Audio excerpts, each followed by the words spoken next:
ආදරණීය දරුදරියනි අපි මේට ප්‍රථම පාඩම් පරිච්ඡේදයකින් මෑත දවසක සාකච්ඡා කළා මානව සම්පත් කළමනාකරණයට අදාළව සේවක සෞඛ්‍ය හා ආරක්ෂාව කියන 10 වන පාඩම් කොටස. මානව සම්පත් කළමනාකරණේ මම ඔබට කලින්ම කිව්වා පාඩම් කොටස් 12ක් තියෙනවා දීර්ඝ පාඩමක්. ඒකේ 10 වෙනි පාඩම් කොටස. සේවක සෞඛ්‍ය හා ආරක්ෂාව. එතකොට අපි ඒකෙදි මම හිතන්නේ තේරුම් ගත මම පැහැදිලි කරන්නට යෙදුණා ඕනෑම තරාතිරමක ව්‍යාපාරයකට සේවකයන්ගේ සෞඛ්‍ය ආරක්ෂා කිරීමට ඒ වගේම සේවකයන්ගේ රැකියාවේ යෙදීමේදී ඔවුන්ට ආරක්ෂාව නැත්නම් පුද්ගලයින්ට ආරක්ෂාව සුරක්ෂිතතාව සලසා දීමට සෑම මට්ටමකම සේවා යෝජකයින්ට වගකීමක් තියෙනවා. ලංකාවේ කම්කරු අනපනත් ගණනාවකින් මේක සනාථ කරලා තියෙනවා. දැන් කම්කරු අනපනත් 10ක් 12ක් පමණ කලින් සිලබස් එකේ අපි සාකච්ඡා කළා. පස්සේ දැන්ට අවුරුදු 10කට වගේ උඩදී ඒවා අයින් කළා. දැන් ඒ පැත්තම මතු පිටින් හරි සුළුෙන් හරි කරා නම් හොඳයි කියන මතය තමයි මම ඉන්නේ. දැන් එහෙනම් මේවත් අයින් වෙන්න ඕන.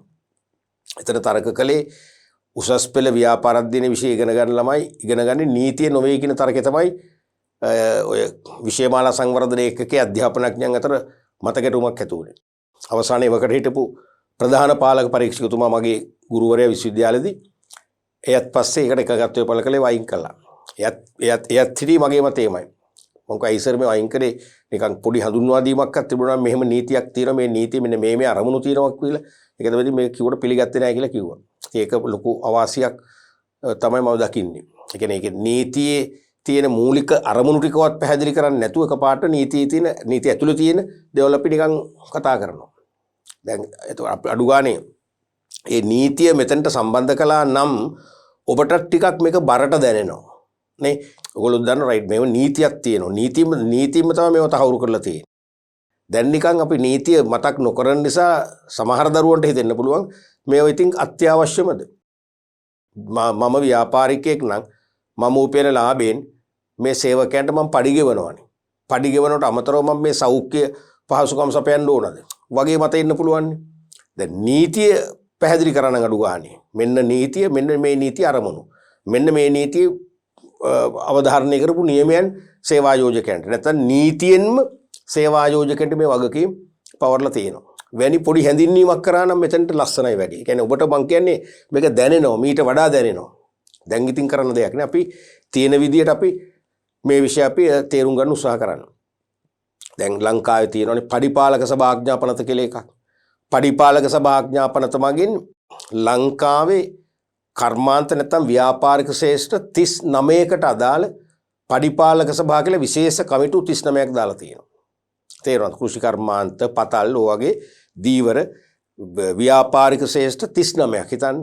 එතරම් පුළුල් ආවරණයක්නේ. එතකොට ඒ ව්‍යාපාරික අංශවල නැත්නම් කර්මාන්තවල නියුක්ත සේවකයින්ගේ අවම වැටුප් පැතුළු රැකියා කොන්දේසි හා පහසුකම් මොනවද කියලා ඒ මේ පරිපාලක සභාවලට බලය දීලා තියෙන ඔය නීතියෙන් තීරණය කරන්න. තේරුණාද? ඒක පරිපාලක සභා නීතියේ නැහැ ඒ කර්මාන්ත ශ්‍රේෂ්ඨ 39ට අයිති ව්‍යාපාර දසදහස් ගණක් විතර තියෙනවනේ. ඒවැ සේවක සෞඛ්‍ය ආරක්ෂා කරන්න ඒ වගේම සේවකයන්ගේ සේවය කිරීමේදී ඇතිවන ජීවිතවලට ඇතිවන හානි ආරක්ෂා කරන්න මෙන්න මේ විධිවිධාන ක්‍රියාත්මක කරන්න කියලා නීතිය නැහැ. නීතියෙන් බලය පවර්ලා තියෙනවා එක් අංශවලට පිහිටුවා ඇති පරිපාලක සභා වලට ඒ තීරණ ගන්න. දැන් ව්‍යාපාර ශ්‍රේෂ්ඨ 39ක් කිව්වනේ පරිපාලක සභා 39ක් තියෙනවා. ඒ පරිපාලක සභාවට අනිවාර්යයෙන්ම සෑම පරිපාලක සභාවකම සභාපතිවරයා නිල බලෙන් කම්කරු කොමසාරිස්. ඊට පස්සේ සේවා යෝජක පක්ෂේනුත් ඒක සමාජිකත්වයේ දරනවා සේවකයන්ගේ පැත්තෙනුත් සමාජිකත්වයේ දරනවා. එහෙනම් පක්ෂ තුනක් ප්‍රශස්තයි. ඒ කමිටු වලට පුළුවන් තීරණය කරන්න මෙන්න මේ සේවකයින්ට අපි මෙන්න මේ වගේ පහසුකම් දී යුතුයි. දෙවෙනි එක සාප්පුහා කාර්යාල සේවක පනත. සාප්පුහා කාර්යාල සේවක පනතිනුත් අපි නොහිතන ආකාරයේ විශාල ව්‍යාපාරික ශ්‍රේෂ්ඨ කීපයක් ආවරණය කරනවා. උදාහරණයක් වශයෙන් පාසල් වල කාර්යාල. ඔය උපකාරක පන්ති වල කාර්යාල. ඒ වගේම විවිධ පෞද්ගලිකංශේ එක එක කර්මාන්තශාලාවලට අයිති කාර්යාල තියෙනවානේ. කර්මාන්තශාලාව අපි හිතමු තියෙනවා රත්නපුරේ. ඒකේ කාර්යාලය තියෙනවා නුගේගොඩ. ඒ කාර්යාලය වැඩ කරන සේවකුත් අයිති මේකට. තේරුණාද?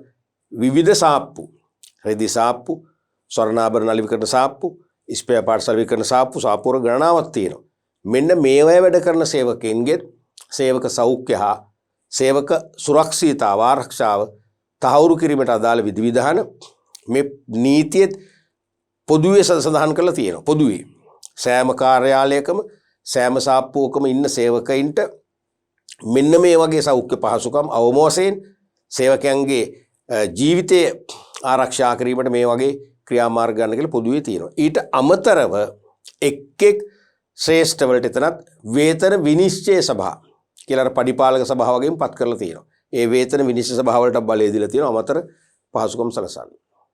ඊට අමතරව කර්මාන්තශාලා ආඥාපනත, කම්මල් ආඥාපනත. කම්මල් ආඥාපනය තුනත් කර්මාන්තශාලා තුල සේවකයින්ට ප්‍රමාණවත් ලෙස සෞඛ්‍ය පහසුකම් සහ සේවකයන්ගේ ජීවිත සුරැකීම සඳහා අවශ්‍ය පහසුකම් හෝ ක්‍රියාමාර්ග සඳහා සේව්‍යයන් ඒ කියන්නේ සේවා යෝජකයින් ක්‍රියාමාර්ග අරගෙන නැත්නම් අනිවාර්යයෙන්ම සේවකයින්ට ඉල්ලන්න අයිතියක් තියෙනවා ප්‍රමාණවත් වන්දියක්. සේවා යෝජකයින් ප්‍රමාණවත් වන්දියක් ගෙවා දෙමිය යුතුමයි. එහෙනම් ඒ කම්කරු වන්දි ආඥාපනතෙන් පවා තීන්දුව කරලා තියෙන මොකක්ද? ඒ සේවක සෞඛ්‍ය ආරක්ෂාවට සේවා යෝජකයෝ මොකද කරලා තියෙන්නේ? පොළඹවලා තියෙනවා. තල්ලු කරලා තියෙනවනේ. මේ වගේ විවිධ නීති රීති වලින් තමයි මේ සේවක සෞඛ්‍ය ආරක්ෂාව කියන සාධක දෙක ඉස්මතු කරලා තියෙන්නේ. එතකොට අපි කලින් අපි මේ කතා කරා සේවක සෞඛ්‍ය කියලා කියන්නේ මොකක්ද? සේවකයින්ට තමන්ගේ තනතුරු වල රැකියා කටයුතු කාර්යක්ෂම ලෙස කරගෙන යාමට. කාර්යක්ෂම කියන්නේ මොකද්ද? වඩා පහසුවෙන් ඒ වගේම වඩා නිවැරදිව. සේවකයන්ගෙන් ඉහළ කළමනාකාරීත්වය හෝ සේවා යෝජකයන් විසින් අපේක්ෂා කරන කාර්ය සාධනයක් තියෙනවනේ. පර්ෆෝමන්ස් ප්‍රමාණයක්.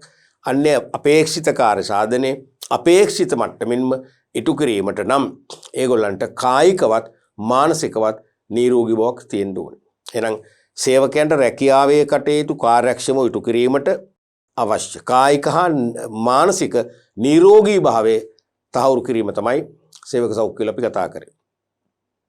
සේවක ආරක්ෂාව employee safety සේවක ආරක්ෂාව කියලා අපි කතා කරේ සේවකයින්ට ව්‍යාපාර ස්ථානයේ නැත්නම් වැඩ පරිසරය තුල නැත්නම් වැඩ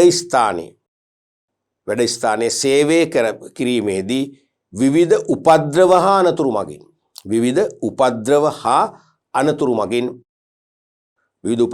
මගින් ශාරීරික හෝ මානසිකව යම් අලාභහානි සිදු වෙන්න ඉඩ තියෙනවා නම් එවැනි තත්වයන් අවම කරන්න නැත්නම් බැහැර කරන්න කටයුතු කිරීම නැත්නම් කටයුතු විදීම තමයි සේවක ආරක්ෂාව කියලා කිව්වේ.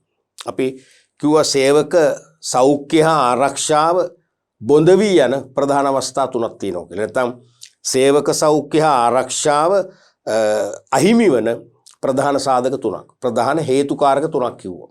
මතකද? එකක් තමයි සේවක අනතුරු. සේවක අනතුරු මගින් සේවකයන්ගේ සෞඛ්‍ය සහ ආරක්ෂාව බැහැර වෙලා යනවා. සේවක අනතුරු කියන්නේ මේ සේවකයෝ දෙන්නෙක් අර රත වාහන දෙකක් එකට හැප්පෙනා වගේ සේවකයෝ දෙන්නෙක් හැප්පීම නෙවෙයි. තේරෙනවද? සේවක අනතුරු කියන්නේ සේවකයින්ට ඒ සිංහල වචන වල පොඩි අවුලක් තියෙනවා එතන. සේවකයින්ට හදිසිය ඇතිවන සිදුවීම් මගින් යම් සෞඛ්‍යමය බාධාවන් ඒ වගේම ශාරීරික තුවාල ශාරීරික අංග අහිමිවීම අතපය අහිමිවීම ඇසක් අහිමිවීම නැත්නම් දුෂ්‍යාබාධ තත්ත්වයටපත් වීම උපරිම අවසාන එක මොකද්ද? ජීවිත හානියක් සිදු වීම. වෙන දේවල් තමයි සේවක අනතුරු කියලා කියන්නේ. එතකොට දුෂ්‍යාබාධ තත්ත්වයටපත් වෙන්න පුළුවන්. අපි හිතමු ශ්‍රවණාබාධ තත්ත්වයටපත් වෙන්න පුළුවන්. ඒ වගේම ශරීර අංගයක් අහිමි වෙන්න පුළුවන්. තේරුණාද? ශාරීරික තුවාල සිදු වෙන්න පුළුවන්. සදාකාලිකව එක්තැන් වෙන්න පුළුවන්. ඒ කියන්නේ රැකියාව කරන්න බැරි තත්ත්වයට. තේරුණාද? අපි හිතමු යම් කිසි සේවකයෙක් නැත්නම් අපි හිතමු විදුලි කාර්මික ශිල්පියා කියන සේවකයා තමන්ගේ විදුලි කාර්මික කටයුතු වල නියැලෙද්දී අධිබලති විදුලි රැහන් පද්ධතියෙන් එයාට විදුලි සැර වදිනවා. අවසානයේ වෛද්‍යරු සෑහෙන උත්සාහයක් ගත්ත අවසන් ප්‍රතිඵලය අවසන් වෛද්‍ය ප්‍රතිකාරවලින් පස්සේ ඒගොල්ලෝ තීරණය කරන්නේ වෛද්‍යරු තීරණය කරන්නේ මේක සදාකාලිකව 100%ක් සුවපත් කරන්න බෑ. මෙයාට එකතැන ඉන්න වෙනවා. යම් කිසි දෙයක් තදින් අතට ස්පර්ශ කරගත්තොත් එයා මුළු ඇඟම වෙවුලන්න ගන්නවා. බස් එකක පවා ගැස්සෙන විදිහට ගියොත් එයා වෙවුලන්න ගන්නවා. ඒතකොට එයාට කිසිදු රැකියාවක් කරන්න බෑ. ජීවිත කාලෙටම බෑ. තේරුණාද? එහෙනම් අන්න ඒ වගේ හේතු තමයි සේවකන්තුරු කියලා කියන්නේ. එතකොට සේවකෙක් සමහර උඩ ඉඳන් පලංචියකින් බිමට වැටෙන්න පුළුවන්. යට වැඩ කරන සේවකයන්ට උඩින් මොනවා හරි වැටිලා ඔළුවට නැත්නම් ශරීරයට තුවාල සිදු වෙන්න පුළුවන්. ඒව තමයි සේවක හදිසි අන්තුරු කියන්නේ. අනිත් එක තමයි වෘත්තිමය රෝග. සේවකයෙක් යම් තනතුරක දිගු කාලයක් නියැලීමේ ප්‍රතිඵලයක් ලෙස සේවකයින්ට යම් යම් රෝගාබාධ තත්වයන්ට මුහුණ දෙන්න වෙනවා. සමහරට ඒ රෝගාබාධ කියන්නේ උණ සෙම්ප්‍රතිස්සාව වගේ නෙවෙයි. දීර්ඝ කාලයක් Tamante රෝගයෙන් පීඩා විඳීමට හෝ ජීවිතයේ තියෙනතුරු සදාකාලිකවම ඒ රෝග වලින් පීඩා විඳින්න වෙනවා නම් ඒව තමයි වෘත්තිමය රෝග කියන්නේ. ඒ රෝගයට යා භාජනය වෙන්නේ එනතේ රෝගයට යා මුහුණ දීමට සිදුවන්නේ ඒ තමාගේ රැකියාවේ දීර්ඝ කාලයක් වැඩ කිරීම නිසා. දැන් යන්ත්‍ර ක්‍රියා කරවන්නේ හිතන්නකො මැෂින් ඔපරේටර් කෙනෙක්. එයාගේ දිනපතා රාජකාරියේ මැෂින් එක ක්‍රියාත්මක කිරීම සමහරට ඒ මැෂින් වයිබ්‍රේට් වෙනවා. ඒ වයිබ්‍රේෂන් එක තමන්ගේ අත් දෙකෙන් එයාගේ පපුවට දැනෙනවා. එහෙනම් හෘද රෝග ඇති වෙන්න පුළුවන්. ඒ යන්ත්‍ර වලින් සමහරට ඩීසල් වගේ ඉන්ධන භාවිතා කරනවා බලශක්තිය ලබා දෙන්න. එතකොට ඉන්ධන දහනයේදී කාබන් මොනොක්සයිඩ් කියන වායුව නිරන්තරයෙන් පිට කරනවා. ඒක ආශ්වාස ප්‍රශ්වාස කරලා ආශ්වාස ප්‍රශ්වාස අපහසුතාව හුස්ම ගැනීම අපහසුතාව ඇති වෙනවා. ඒක සදාකාලිකවම තියෙනවා. එහෙම නැත්නම් පහසුවෙන් මෙයා ඇදුම රෝගී බවට පරිවර්තනය වෙනවා. එතකොට සදාකාලිකව ඒකෙන් පීඩා විඳින්න වෙනවා. තේරුණාද?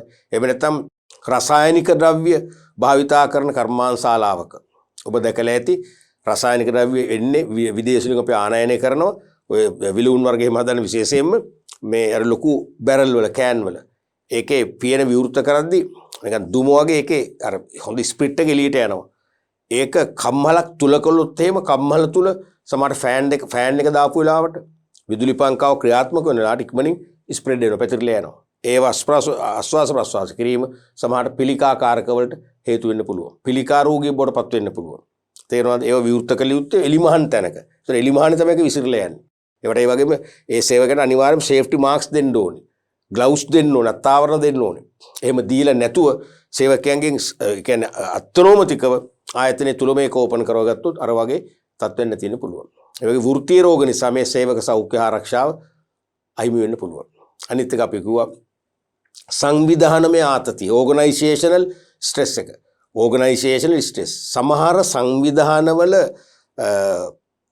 පවතින අභ්‍යන්තර පසුබිම අනුව විශේෂයෙන්ම කම්මලක් ගත්තොත් අභ්‍යන්තර කම්මල් පිරියත ෆැක්ටරි ලේඅවුට් එකේ තියෙන දුර්වලතා නිසා එහෙම නැත්නම් ඒ සේවකයන් තුල තියෙන කියන්නේ අඩු සම්බන්ධතා නිසා සේවකයන් අතර පවතින ගැටුම් නිසා සේවක කළමනාකාරීත්වය අතර යහපත් සම්බන්ධතා නොමැති වීමෙන් කාර්මික සාමයේ බිඳවැටීම නිසා සේවකයෝ වැඩ කරන්නේ බොහොම පීඩනයෙන්.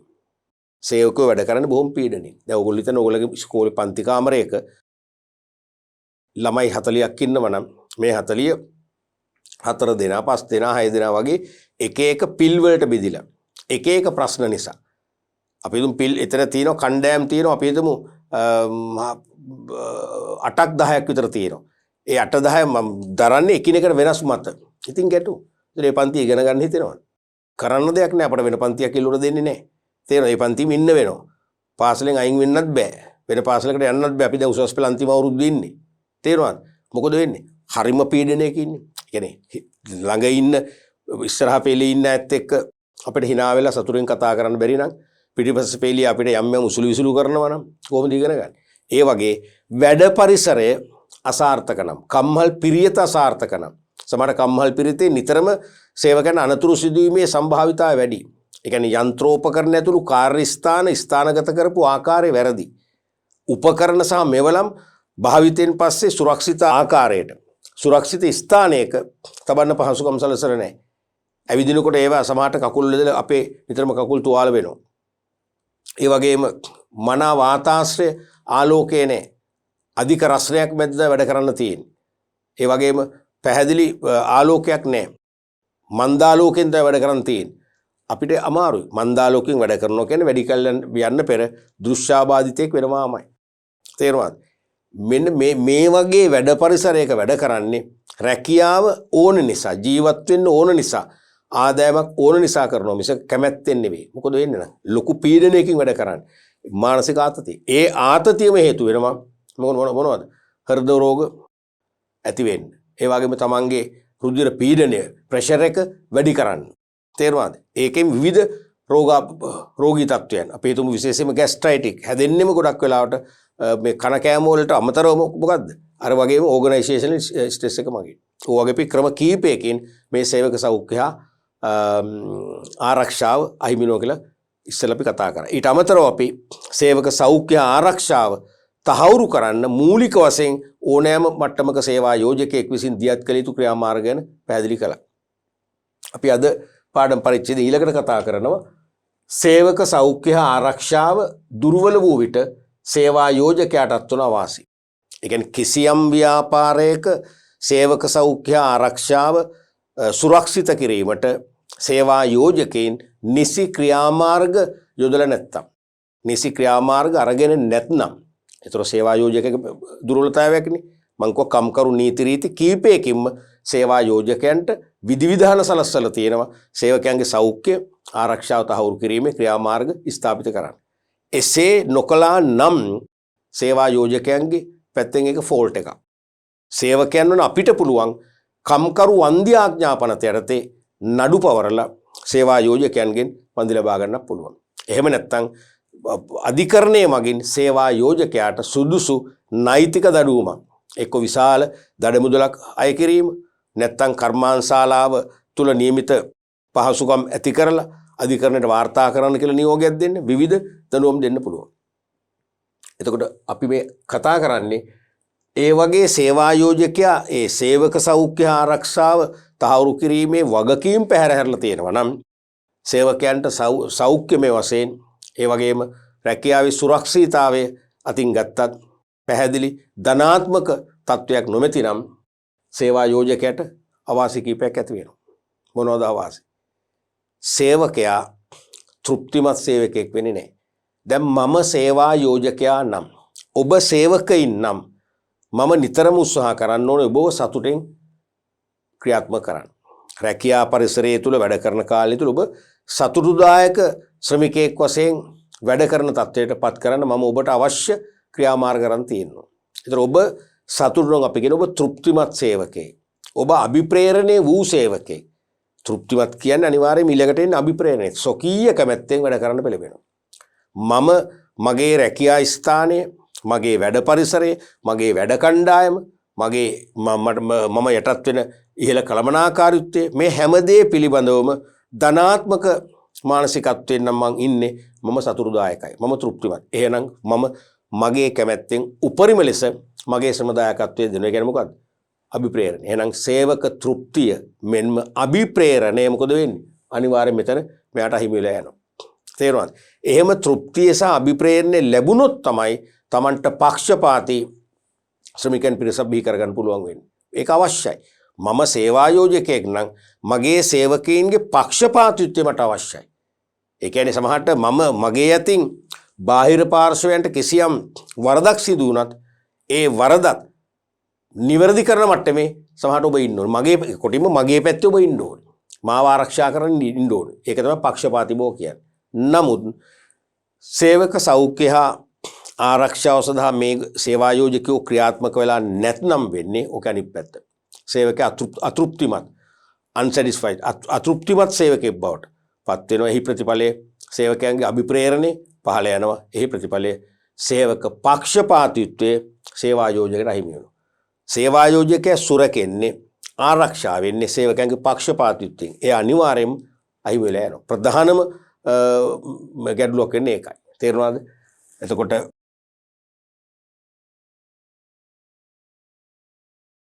පළවෙනි එක තමයි සේවක තෘප්තිය නැත්නම් සේවක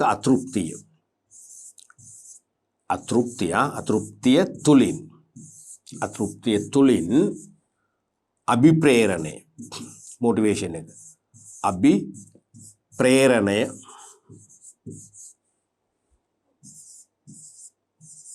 පහළ යාමෙන්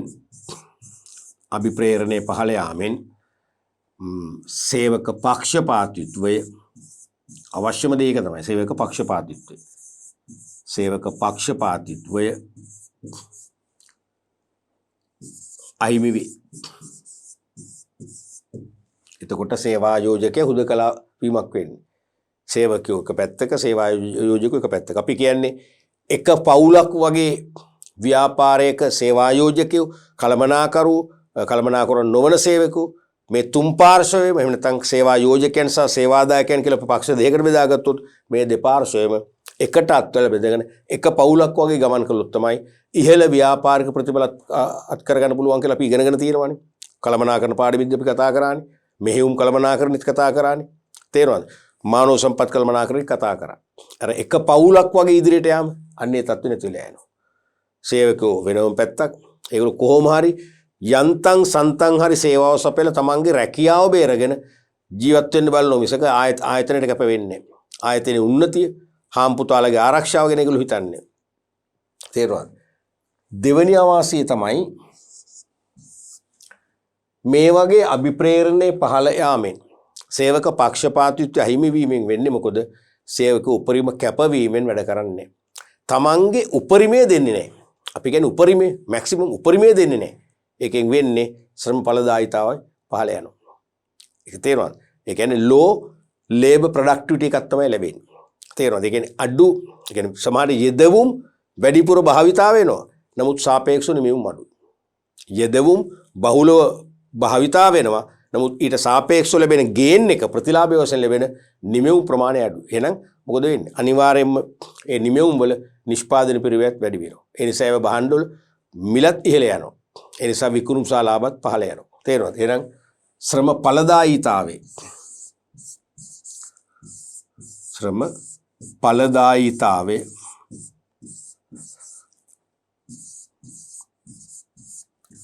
පහළයයි. ශ්‍රම ඵලදායීතාවේ පහළයයි. ඊළඟට සේවක සෞඛ්‍ය ආරක්ෂාව දුර්වල වීම නිසා සේවකයින්ට විවිධ අනතුරු වලට මුහුණ දෙන්න වෙනවා.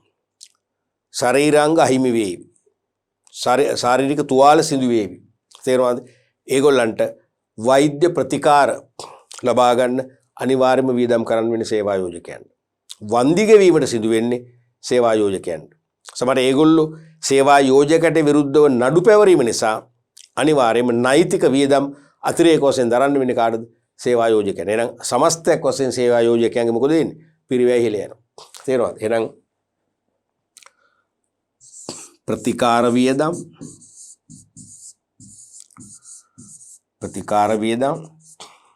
ඒ වගේම සේවක වන්දි සහ නෛතික වියදම් නඩු හොබවලට යන වියදම් නීතිඥ ගාසෝගේම නෛතික වියදම්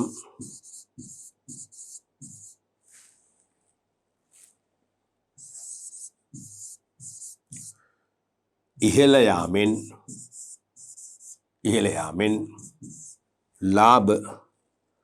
ලාභ අඩුවේ. තමන්ගේ ලාභාන්තිකේ අඩු වෙනවා. ඊළඟට සේවක සෞඛ්‍ය හා ආරක්ෂාව නැති වෙනකොට මේ සේවකයෝ අනිවාර්යයෙන්ම සේවකයන්ගේ මුවින් ඒගොල්ලෝ පර්පස්ලි නෙවෙයි හිතාමතා නෙවෙයි තමන්ගේ නිවෙස් තුල තමන්ගේ මිතුරන් ඥාතින් හමු වෙච්ච අවස්ථාවල පොදු ස්ථානවල කලකිරීමෙන් මේ ආයතනය ගැන කතා කරනවා. සේවා යෝජකයන් ගැන කතා කරනවා. මේක වැඩි කලක් යන්නට පෙර මේ ආයතනයේ සේවක සෞඛ්‍ය හා ආරක්ෂාව සම්බන්ධයෙන් කිසිදු ක්‍රියාමාර්ගයක් අරගත්තේ නැති අනාරක්ෂිත ආයතනයක් බවට සමාජ කතිකාවක් ඇති වෙනවා. නැත්නම් සමාජගත වෙනවා මේ ආයතනයේ ඇත්ත తත්වය. අතුලාන්තය. මොකද වෙන්නේ? මේ ආයතනය තුල රැකියා බැරිතු ඇතිවීම වෙනත් ව්‍යාපාර වගේම කලින් කාලට රැකියා බැරිතු ඇතිවීම සාමාන්‍ය ස්වභාවික දෙයක්. රැකියා බැරිතු සම්පූර්ණ කරගන්න සේවකයන් ආකර්ෂණය කරගන්න එපේ. ගෙන්ව ගන්න එපේ. ආකර්ෂණය කරගත්ත අය තුලින් සුදුසුකම් අනුව තෝරලා බඳව ගන්න. නමුත් එනවද? එන්නේ නැහැ. අන්න ලොකුම ගැටලුවක්. සේවක ආකර්ෂණය අනිවාර්යයෙන්ම අපහසු වෙනවා. තේරෙනවද? ඒ කියන්නේ සමාජයට ආකර්ෂණය කරගත්තත් ආකර්ෂණය වෙන්නේ සුදුසුකම් නැති වෙනත් රැකියාවකට යන්න බැරි, සමහරට ලියන්න කියන්න බැරි, ඉංග්‍රීසි භාෂාව හසුරවන්න බැරි අය තමයි, ඒ කියන්නේ නුසුදුසු අය තමයි මෙතනට එන්නේ. එහෙනම් සුදුසුකම් ඇති අය ආකර්ෂණය කරගන්න බෑ. මොකද ඒගොල්ලෝ ඉන්නේ නැත්තේ මෙතන වැඩ පරිසරයේ සුරක්ෂිත නැති නිසා. වැඩ පරිසරයේ සුරක්ෂිත නැහැ කියලා සමාජ මතයක් දැන් ගිහිල්ලා තියෙනවා. එhmenan නවකීන් බඳව ගැනීම සදා සේවකයන් ආකර්ෂණය කරගන්න ලොකු පරිශ්‍රමයක් දරන්න වෙනවා. එහෙනම් නවක සේවකයින්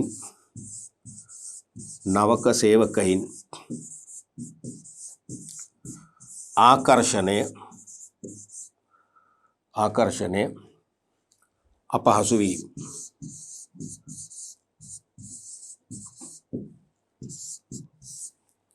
නවක සේවකින් ආකර්ෂණය කරගන්න අමාරු වෙනවා, අපහසු වෙනවා. ඊළඟට මේ වගේ සේවකයන් ආකර්ෂණය වෙන්නේ නැහැ. සමහරට යම් නිවෙස්වල වැඩිහිටියන් පවා කියනවා අන්න පුතා නැත්නම් අන්න දුව වේකන්සිස් පේජ් එකේ ඇඩ් එකක් දාලා තියෙනවා, නැත්නම් ජොබ් net එකේ මම දැක්කා අන්න ඔයාලට ගැලපෙන ඔයාලට ස්වීට් වෙන වේකන්සි එකක් තියෙන ඇප්ලයි කරන්න. මොකද්ද අම්මා මොකද්ද තාත්තා? කොහොමද සමහරට ආයතන නම කියන ආපෝ බෑ. ඒ ආයතන වැඩක් නෑ. ඒකේ තමයි අපේ පුංචිගේ අර පුංචිගේ මාමාගේ පුතා වැඩ කරන්නේ. එතන යාමට විස්තරය කිව්වා. කිසිම ආරක්ෂාවක් නැහැ. සේවකයන් නිතර අනතුරු වෙනවා. ඔය ටික ගොම ඇති. එහෙනම් කමන්නේ නැහැ පුතා. නිශ්ශබ්ද වෙනවා. ගෙන්න ගන්න බෑ. ඊළඟට ඒකම මොකද්ද හේතු වෙන්නේ? ඒ නරක මතවාදයේ සමාජගත වෙනවා. කියන්නේ මේ ව්‍යාපාරේ කිසියම් කීර්තිනාමයක් ග්‍රහණය කර තිබුණා නම් මොකද වෙන්නේ? ව්‍යාපාරේ කීර්තිනාමය බිඳුවටම වැටෙනවා. එහෙනම්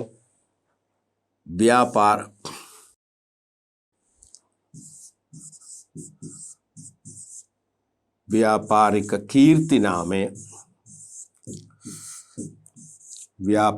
කීර්තිනාමය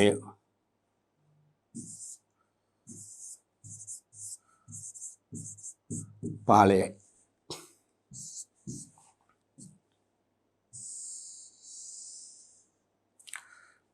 එතකොට ඊට අමතරව සේවක සෞඛ්‍ය හා ආරක්ෂාව නොමැති වීම නිසා වෙන තව දෙයක් මොකද්ද වෙන්නේ?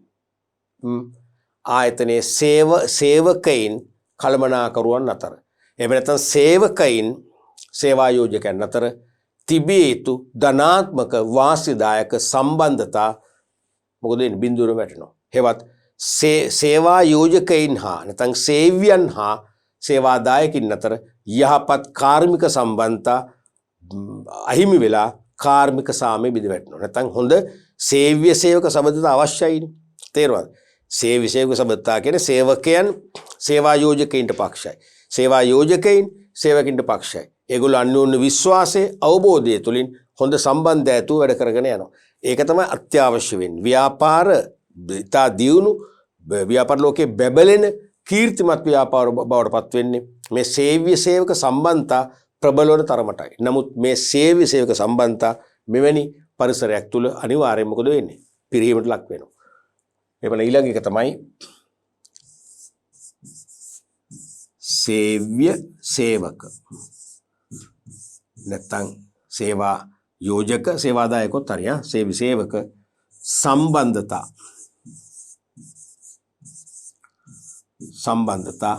බිඳ වැටි ආයතනයේ තුල කාර්මික සාමය ඉන්ඩස්ට්‍රියල් පීස් එක කාර්මික සාමය ගිලිහි යාම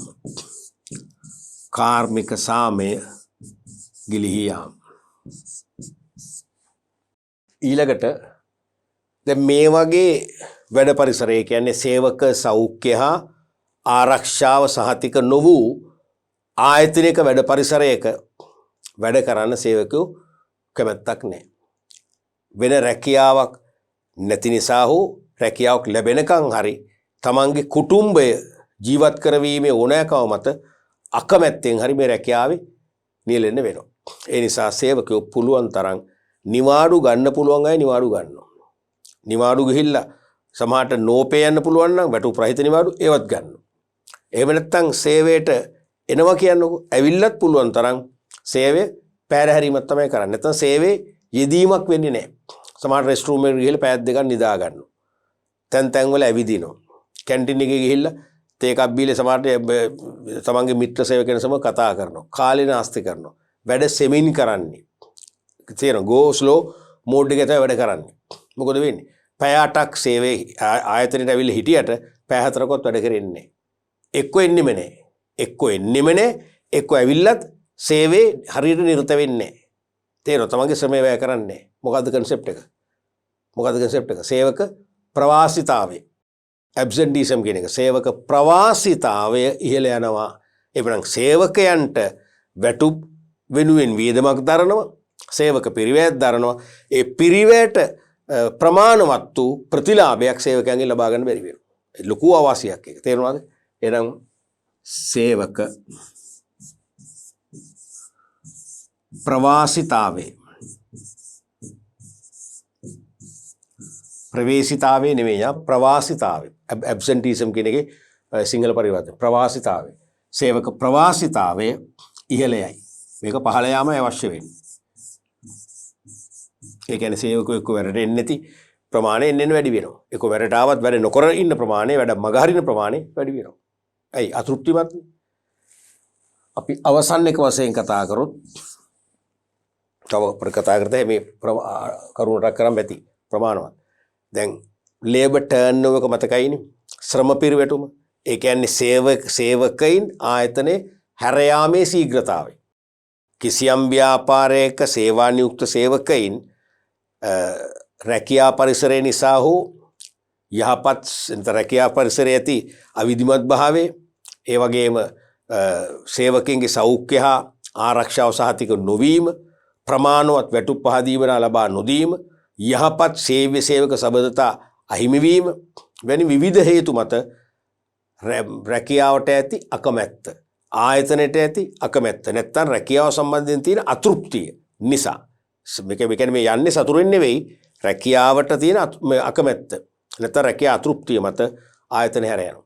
අනේ ආයතනේ හැර යන ශීඝ්‍රතාවයේ පෙන්눔 කරන අනුපාතය වශයෙන් අපි දකින්නේ ශ්‍රම පිරිවැටුම් අනුපාතය. එහෙනම් ලේබර් ටර්න්ಓවර් එක ශ්‍රම පිරිවැටුමත් මොකද එන්නේ ඉහළ යනවා. ඒ කියන්නේ ලැබෙන පළවෙනි අවස්ථාව තමන්ට වෙන ජොබ් එකක් වෙන රැකියාවක් ලැබෙන පළවෙනි අවස්ථාවෙම දෙවරක් හිතන්නේ නැතුව ආයතනෙ ඉවත් වෙලා යනවා. සමහරට කලින් දැනුම් දෙන්න ඕන කියලා ආයතනයේ ප්‍රතිපත්තියක් තියෙන ප්‍රතිපත්ති වලට පවපයින් ගාලා ශනිකව ඉල්ලාසු මිල්පී දීලා ඒගොල්ලෝ ආයතනේ හැර යනවා. ඉතින් ඒක තවත් අවාසියක්. ඉතින් හැර ගියාම ආයතනේ පවත්වගෙන යන්න අලුතෙන් බඳව ගන්න ඕනේ. බඳව ගන්න සේවකයන් ගෙන්න ගන්න විදියක් නෑ. ආයතනය අනිවාර්යයෙන්ම හිර වෙනවා. තේරුණාද? එහෙනම් ශ්‍රම පිරිවැටුම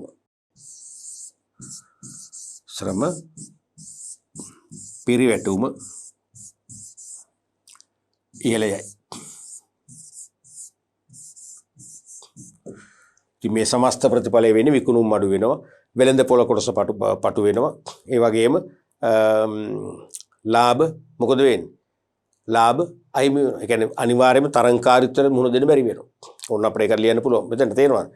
සමස්තයක් වශයෙන් විකුණුම් ඉල්ලුම අඩු වෙනවා. ඇයි නිෂ්පාදන ගුණත්වය අඩුයි දැන්. නිමෙවුම් ධාරිතාවය අඩුයි. ඇයි ශ්‍රමඵලදායීතාවය දැන් පහළ මට්ටමේනේ තියෙන්නේ. එහෙනම් වෙළඳ පොළට අවශ්‍ය ප්‍රමාණය යන්නේ නැහැ. ඒ නිසා විකුණුම් අඩුයි. නැත්තම් භාණ්ඩේ අවශ්‍ය ප්‍රමාණය යනවා. ගුණත්වයේ බාලයි. ඒ නිසා ඉල්ලුම අඩු වෙනවා. මේ හැම දෙයකින්ම විකුණුම් අඩු වෙනවා.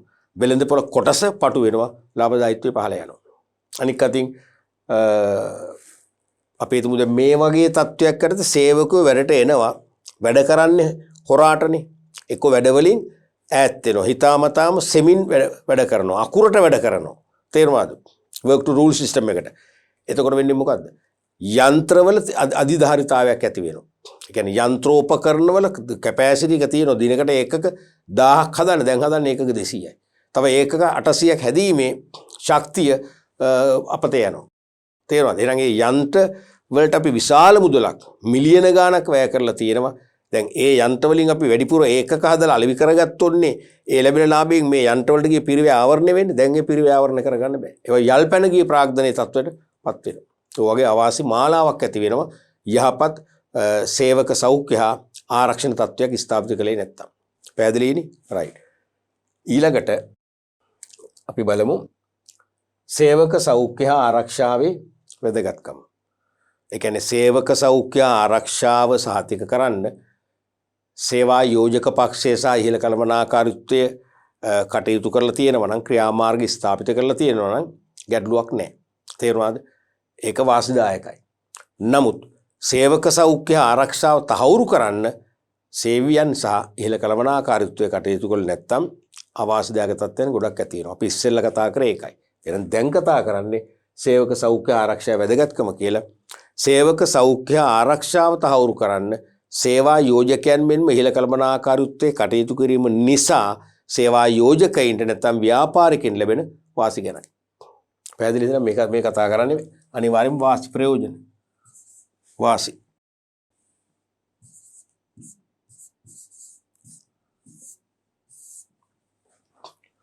පළවෙනි එක තමයි වෘත්තීය සෞඛ්‍ය හා ආරක්ෂාව පිළිබඳ උපද්‍රව හා අවදානම් ඉවත් කර ගැනීමට හෝ අවම කර ගැනීමට හැකිවීම. එනම් සේවක සෞඛ්‍ය හා ආරක්ෂාව සහතික කරන්න ක්‍රියාමාර්ග ස්ථාපිත කරලා තියෙන හොඳ ආයතනයක් නම් ඒකේ ප්‍රතිඵලය මොකද්ද? වෘත්තීය සෞඛ්‍ය ආරක්ෂාව පිළිබඳ උපද්‍රව හා අවදානම් ඒක සම්පූර්ණයෙන්ම ඉවත් කරගන්න පුළුවන්. වෘත්තීය සෞඛ්‍ය ආරක්ෂාව සම්බන්ධයෙන් තියෙන ඇති විහැකි උපද්‍රව. ඒ වගේම අවදානම් එක්ක ඉවත් කරගන්න එක්කවම කර ගැනීම හැකියාව තියෙනවා. උපද්‍රව කියන්නේ හේතු. කෝස් කියන එක. තේරුණාද? ඒ කියන්නේ කිසියම් ශාරීරික තුවාල ඇතිවීම, ජීවිත හානියක් සිදුවීම. තේරුණාද? එහෙම නැත්නම් සේවකයන් කිසියම් අනතුරකට භාජනය වීමට බලපාන විවිධ ක්‍රම, විවිධ හේතු තමයි උපද්‍රව කියන්නේ. දැන් අපි හිතමු කර්මාන්තශාලාවක් නම් රසායනික ද්‍රව්‍ය එහෙම භාවිතා කරන කර්මාන්තශාලාවක් නම් ඒ රසායනික ද්‍රව්‍ය අපි හිතමු යන්ත්‍ර මගින් රත් කිරීම, උණු කිරීම වගේ අවස්ථාවක පිටවන විසදුම මගින් සේවකයන්ට ඇති කරන්න පුළුවන් ශ්වසනාබාධ වැනි තත්ත්වයන්. තේරුණාද? එන්නේ මේ වගේ උපද්‍රව හා අවදානම් එක්ක සම්පූර්ණයෙන්ම ඉවත් කරගන්න, එහෙම නැත්නම් අඩු කරගන්න පුළුවන්කම ලැබෙනවා. දෙවෙනි එක තමයි සෞඛ්‍ය හා ආරක්ෂාව සම්බන්ධයෙන් සංවිධාන වලට මුහුණ දීමට සිදුවිය හැකි නීතිමය ගැටලු වලින් මිදීමට හැකි වෙනවා. නෛතික චෝදනාවලින් නිදහස් වෙනවා කියන එක මේ කියන්නේ. සේවක සෞඛ්‍ය හා ආරක්ෂාව තහවුරු කරලා නැත්නම් ඒකෙන් අපි හිතමු සේවකයන්ට ශරීරාංගයක් අහිමි වෙනවා. බරපතල ශාරීරික තුවාල සිදු වෙනවා. දිගු කලක් රෝගාතුර වෙලා සමහරට ආරෝග්‍යශාලාගත වෙන්න වෙනවා. තේරුණාද? රැකියාවට එන්න කාලයක් නැති වෙනවා. මාස ගාණක් රැකියාව අහිමි වෙනවා. අනියම් සේවකයන් නම් තවත් තත්ත්ව බරපතලයි. මොකද එයාට ස්ථිර වැටුපක් නෑ. එයාට තියෙන ඩේ සැලරිස් වැඩ කළොත් දිනකට ගෙවන්න. එහෙනම් එයාගේ වැටුප් අහිමි වෙන්න පුළුවන්. සේවා යෝජකයා දීවනවත් දුන්නොත් හොඳයි. නැත්නම් එයාට ලොකු ප්‍රශ්නයක් වෙනවා එයාගේ කුටුම්බේ ජීවත් කරවන්න. තේරුණාද? මෙවැනි පසුබිමක් තුල සේවකයා විසින් විශේෂයෙන්ම කම්කරු උසාවියේ ලේබර් කෝට් එකේ නඩු පවරන්න පුළුවන්. සේවා යෝජකයා වැඩ පරිසරය තුළ නිසි ආරක්ෂාව සහ යහපත් සෞඛ්‍ය තත්ත්වයක් ඇති කරන්න කටයුතු නොකිරීම නිසා මේ සෞඛ්‍යමය ගැටලු ඇති වුණා. නැත්නම් මේ ශාරීරික තුවාලේ සිදු වුණා. මම මේකෙන් මෙච්චර පීඩා විඳිනවා කියලා චෝදනා කරලා වන්දි ඉල්ලුවොත් එහෙම වන්දි ගෙවන්න වෙනවා. අන්න එවැනි තත්ත්වයන්ගෙන් මිදෙනවා කියන එක මේ කියන්නේ. සෞඛ්‍ය ආරක්ෂාව සම්බන්ධයෙන් සංවිධාන වලට මුහුණ දීමට සිදුවිය හැකි නීතිමය ගැටලු වලින් මිදීමට හැකි වෙනවා. තුන්වෙනි එක තමයි සේවක වන්දි පිරිවැය අවම වීම හෝ බැහැරවීම.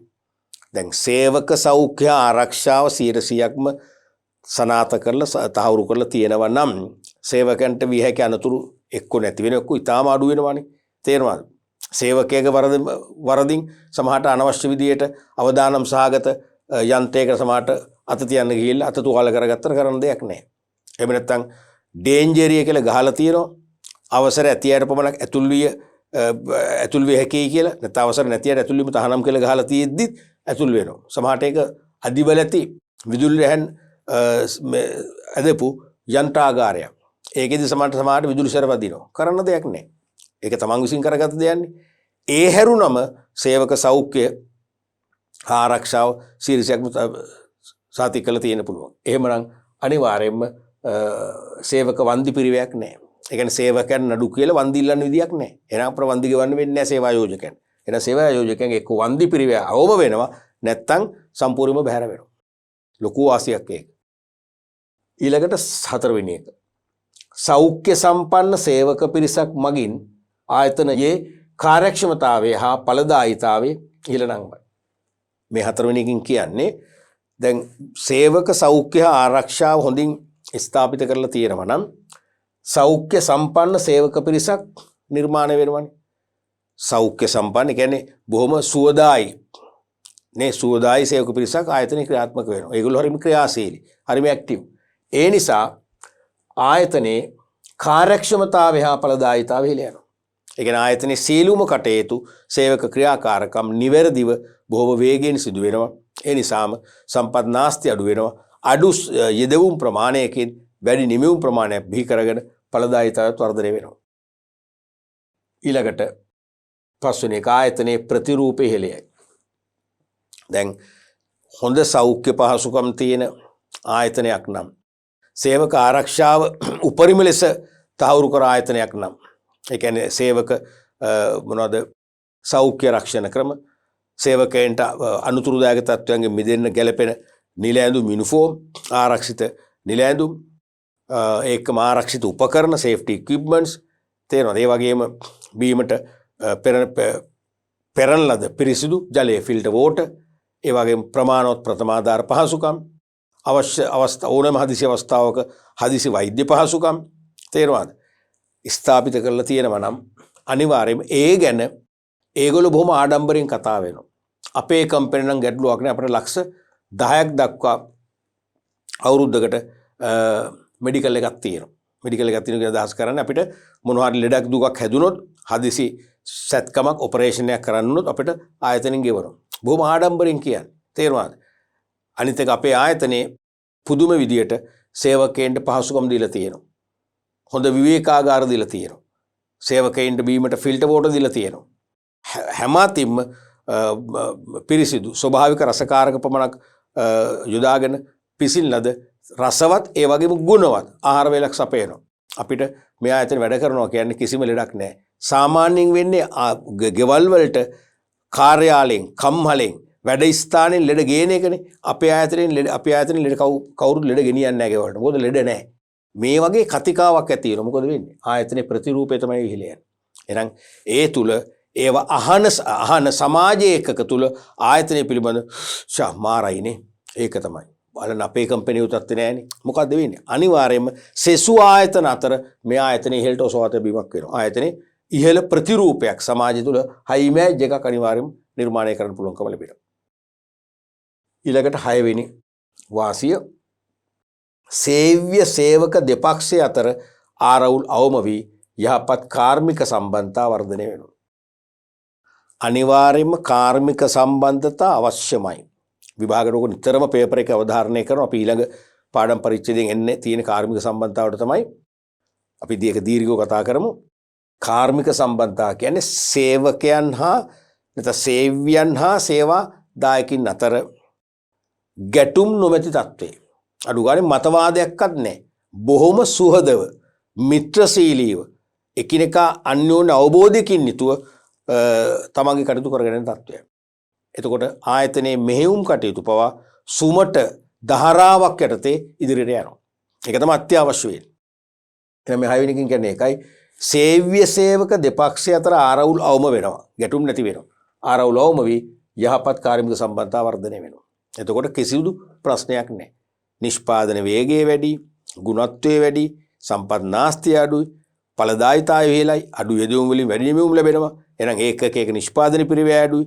ඒ වගේම අඩු මිලට බහන සපයන්න පුළුවන්. ඒ නිසා ඉල්ලුම වැඩි වෙනවා, විකුණුම් වැඩි වෙනවා, වෙළඳ පොළ කොටස විශාල වෙනවා, ලාභ වැඩි වෙනවා, කීර්තිනාමය ඉහළ යනවා. පේනවද? වැලක් නේ, වාසි වැලක්, වාසි දම් වැලක් නිර්මාණය වෙනවා මේ නිසා.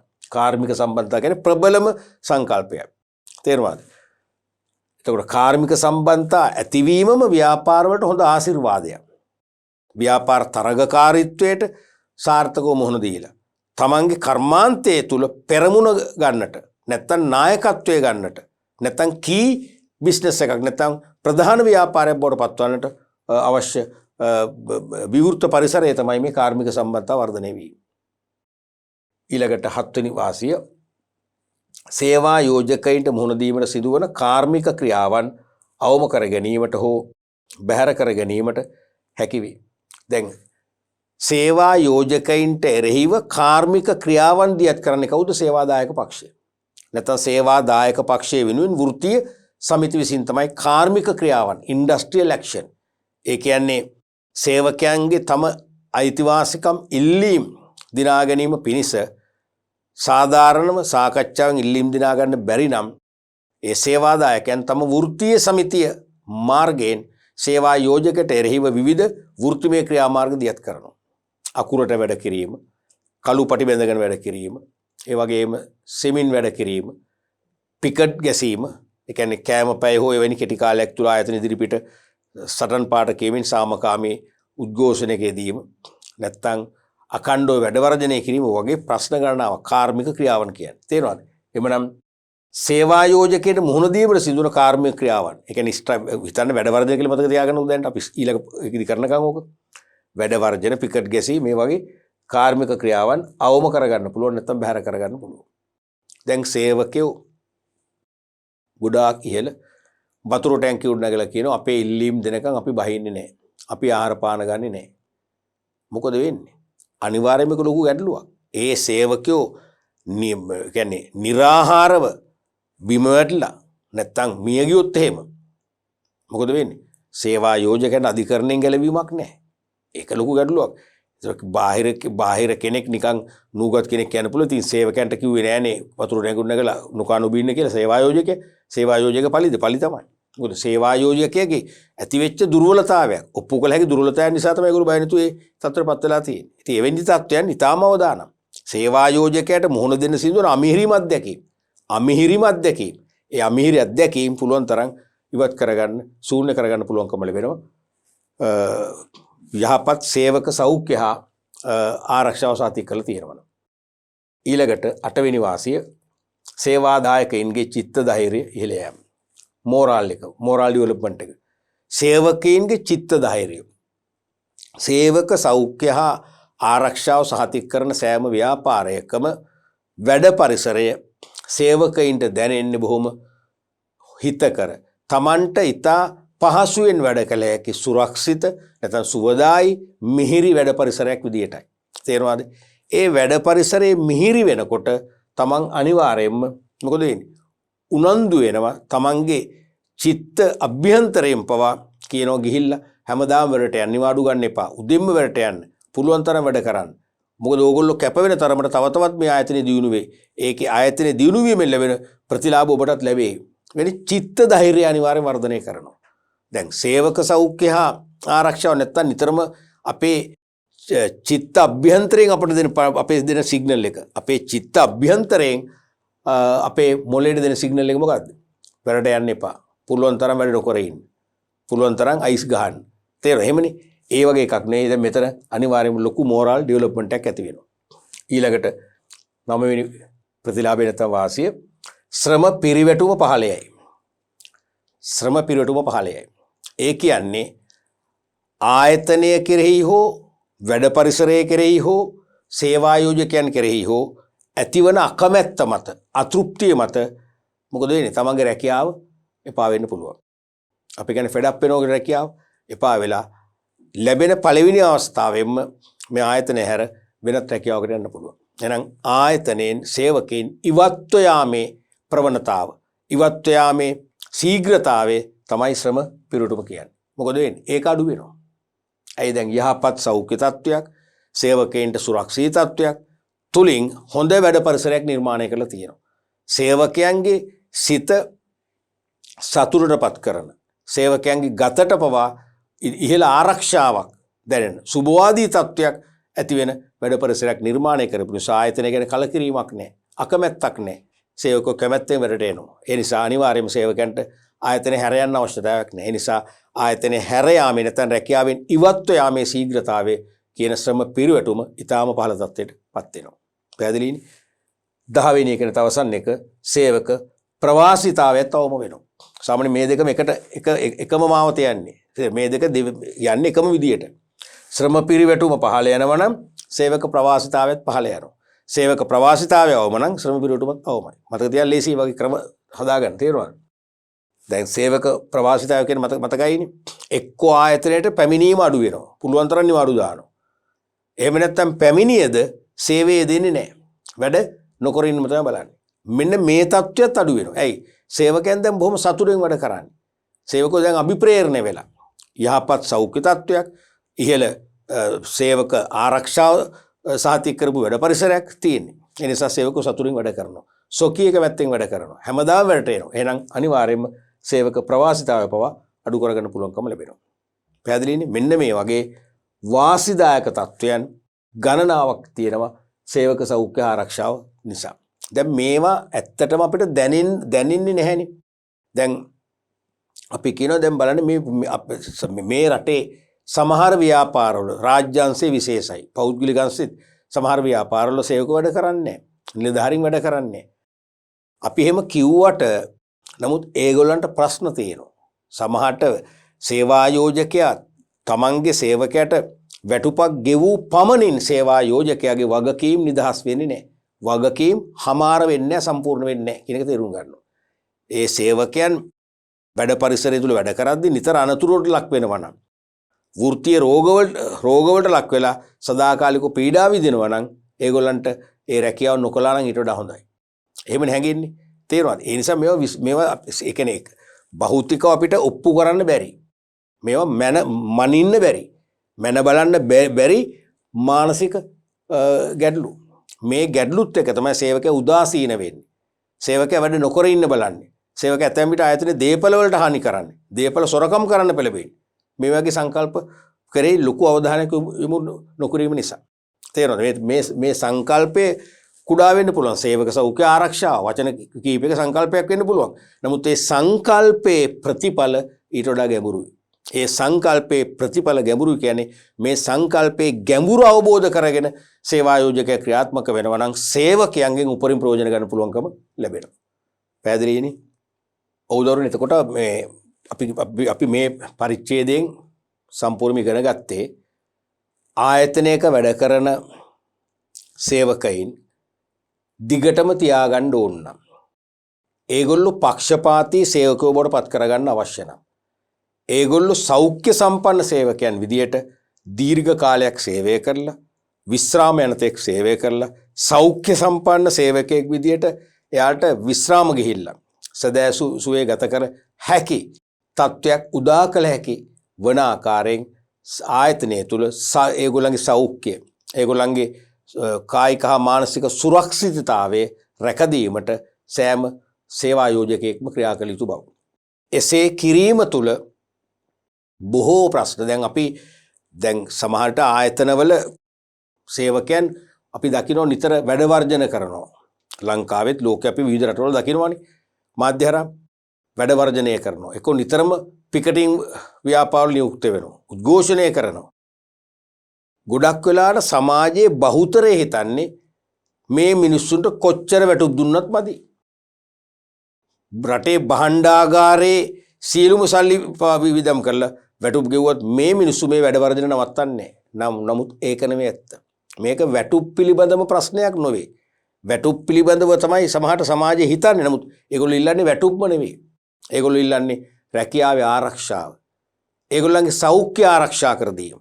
මොකද කුටුම්බයක් ජීවත් කරවන්න රැකියාවක් කරන්න ඇවිල්ලා තමන් රෝගියෙක් වෙලා කුටුම්බයටත් අමතර පීඩනයක් දෙනවා නම් ඒ කුටුම්බයත් මානසිකව ලෙඩ කරනවා නම් ඒ රැකියාව කිරීමෙන් ප්‍රතිඵලයක් නැහැ. මේක හරි ගැඹුරු ප්‍රශ්නයක්. තේරුණාද? මෙන්න මේක අවබෝධ කරගන්න නැති තාක්කල් සේවා යෝජකයන්ටත් ප්‍රශ්න, සේවකයන්ටත් ප්‍රශ්න.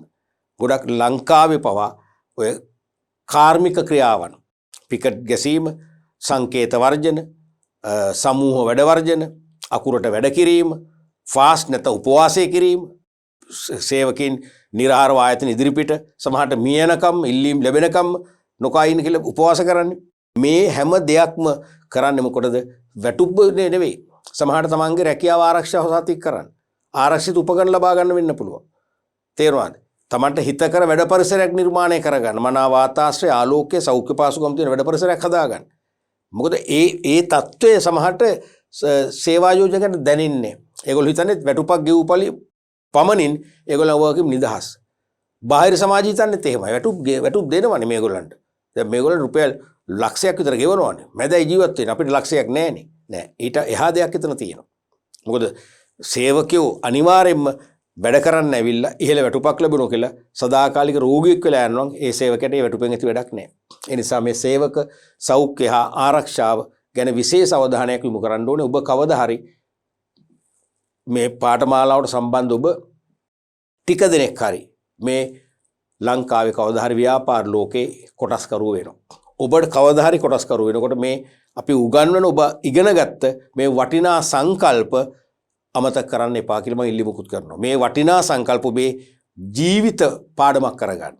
ඔබ හොඳ ව්‍යවසායකයෙක්, ව්‍යාපාරිකයෙක් වශයෙන් සම්මානලාභීක් වන්න නම් ඔබ කීර්තිමත් ව්‍යාපාරිකයෙක් වශයෙන් ව්‍යාපාර ලෝක දිනන්න ඕන නම් මේ සේවක සෞඛ්‍ය ආරක්ෂාව කියන සංකල්පය අපි කලින් කතා කර විනය කළමනාකරණය කියන සංකල්ප වගේ අමතක කරන්න එපා. ඔබේ ප්‍රායෝගික ව්‍යාපාර වලට අනිවාර්යයෙන්ම ඇඳා ගන්න.